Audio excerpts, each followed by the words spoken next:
கும்பராசிக்கு இந்த ஜூலை மாதம் எப்படி இருக்க போகுதுன்னு சொல்லிட்டு சோழி பிரச்சனை மூலமா நம்ம இப்போ போட்டு பார்க்கலாம். ஓம் நாகத்வஜாய வித்மஹே நாகரூபாய தீமஹி தன்னோ நாகதேவி பிரசோதயாத்.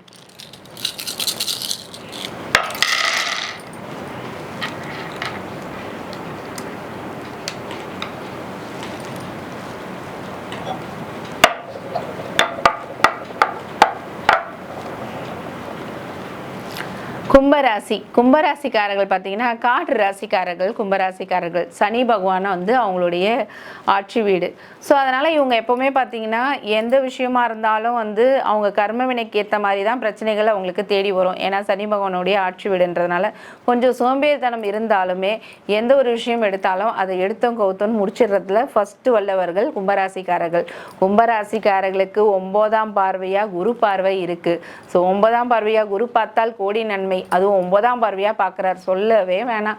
பாக்கியங்கள் எல்லாம் அள்ளி கொடுக்க போறாரு. தொழிலையும் சரி, வீட்லேயும் சரி, குடும்பத்திலையும் சரி. இவ்வளோ நாளாக புரிஞ்சிக்காம விட்டு போன பிரிஞ்ச தம்பதியர்கள் எல்லாம் ஒன்று சேர போறாங்க.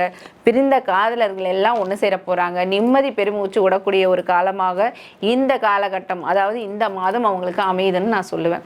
அதே மாதிரி தொழிலில் நிறைய முன்னேற்றம் கிடைக்க போகுது. பண பற்றாக்குறை அப்படின்னு இருந்துட்டு இருந்த கும்பராசிக்காரர்களுக்கு எல்லாருக்குமே பணம் அதிமீறி இருக்கு அப்படின்னு யோசிக்கக்கூடிய ஒரு சூழ்நிலையை இந்த மாதம் அவங்களுக்கு அமைத்து தரப்போகுது.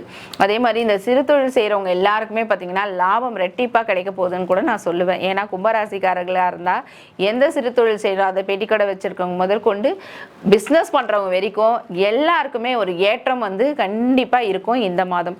கும்பராசிக்காரர்கள் ஒரு அதாவது சொல்லுவாங்க பாருங்க, மண்ணை தொட்டா கூட பொண்ணாகும்னு சொல்லிட்டு, அந்த மாதிரி கும்பராசிக்காரர்கள் இந்த மாதம் எடுக்கிற எல்லா முயற்சிகளும் கண்டிப்பாக சக்ஸஸ் ஆகும். இவங்களுக்கு 2ஆம் பாவத்தில் சனி பகவான் இருக்காரு, 3ல் சுக்கிரன் இருக்காரு. 3ல் சுக்கிரன் இருந்தானா என்ன பண்ண போறாரு, தைரிய வீரத்தை அள்ளி கொடுக்க போறாரு.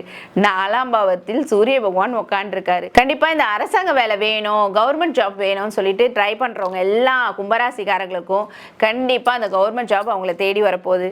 அதே மாதிரி 5ஆம் பாவத்தில் குரு இருக்கிறனால புத்திரஸ்தானத்தில் குரு பகவான் உட்காந்துருக்காரு. கண்டிப்பா புத்திர பாக்கியமே இல்லை, குழந்தை பாக்கியமே இல்லை, 10 வருஷமா குழந்தை இல்லை, 11 வருஷமா குழந்தை இல்லாதவங்களுக்குலாம் எழுதி வச்சுக்கோங்க, புத்திர பாக்கியம் கிடைக்க போகுது. கண்டிப்பா ஆண் குழந்தை தான்.